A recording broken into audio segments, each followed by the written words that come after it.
Okay, this is the second car that we bought.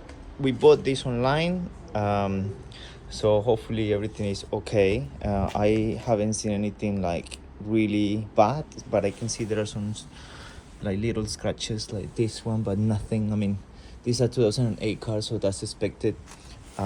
This also doesn't really look good. We might need to change it.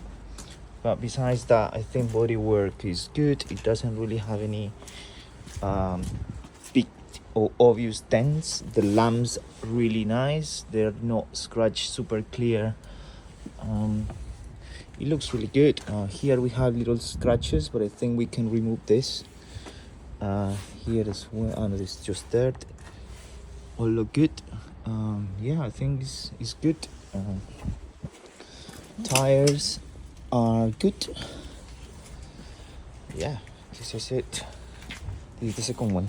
So we need to repair. We need to fix the clutch. I think it's got a sleeping clutch, but that's not. I think we can fix that quickly. Yeah, this is it.